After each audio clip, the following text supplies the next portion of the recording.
नाशिक खबर न्यूज, जनतेचे हक्काचे व्यासपीठ। नाशिक महानगरपालिकेच्या प्रभाग समिती सभापती पदासाठी उमेदवारांची घोषणा करण्यात आली असून शहराच्या राजकीय वर्तुळात याची मोठी चर्चा सुरू आहे। विविध प्रभागांसाठी एकूण 7 अर्ज प्राप्त झाले असून निवड प्रक्रियेला महत्त्व प्राप्त झाले आहे। पंचवटी प्रभागासाठी रोहिणी पिंगळे, नाशिक रोड प्रभागासाठी रमेश धोंगडे, नवीन नाशिक प्रभागासाठी बाळकृष्ण शिरसाट, सातपूर प्रभागासाठी समाधान देवरे, पूर्व प्रभागासाठी मंगला ननावरे आणि पश्चिम प्रभागासाठी सुरेश अण्णा पाटील यांची उमेदवारी निश्चित करण्यात आली आहे।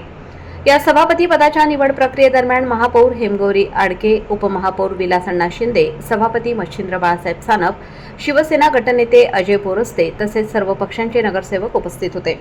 काँग्रेस पक्षाचे नगरसेवक प्रभाग चव्हाण चौथा, नाझिया जाकीर अख्तर, शिवसेना उद्धव ठाकरे गट प्रमिला कैलास मैत, महानगरपालिकेच्या विविध प्रभाग समित्यांना आता नवे नेतृत्व मिळणार असून या माध्यमातून स्थानिक पातळीवरील प्रश्न सोडवण्यास आणि विकास कामांना चालना देण्यास मदत होणार आहे।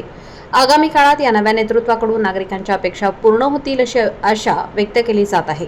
नाशिक महानगरपालिकेच्या प्रशासनात ही निवड प्रक्रिया महत्त्वाचा टप्पा मानली जात आहे। साधक बाधक चर्चा करून वरिष्ठांची हा निर्णय झालेला आहे आणि त्यामध्ये जी नाशिक रोडची प्रभाग समिती आहे ती खरं आपण सोडलेली आहे आणि त्या ठिकाणी सन्माननीय माजी स्थायी समिती सभापती व अतिशय अनुभवी असे धुंगळेदादांना तिथे उमेदवारी देण्यात आलेली आहे। त्याचबरोबर इतर प्रभाग समित्यांमध्ये जर आपण विचार केला तर पंचवटीमध्ये आणि पूर्वामध्ये पंचवटीत आमच्या यांना उमेदवारी देण्यात आली आहे। त्याचबरोबर आपल्या पूर्व विभागामध्ये ननावरे ताईंना देण्यात आलेली आहे।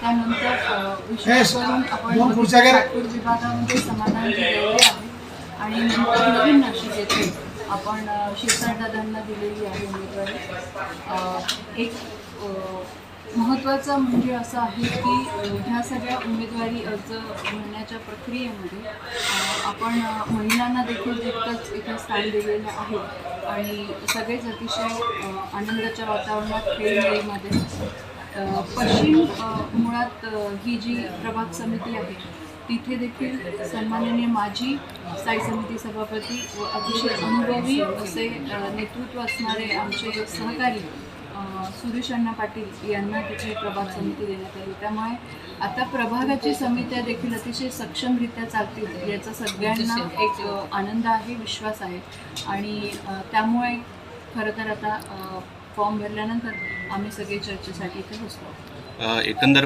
नौके म्हणता येणार नाही, आता 3-4 महिने झाले आणि 4 वर्ष प्रशासकीय कार्यकाळात तेच तिथे जनतेचा आवाज उठवत होते आणि आता त्यांना सभागृहात देखील जनतेचा आवाज उठवण्याची संधी ही जनतेने दिली आहे। त्यामुळे आता ह्या पुढच्या कार्यकाळात खरं तर प्रभाग समिती आज काय नेमकं महायुतीचे पुढचे असणार?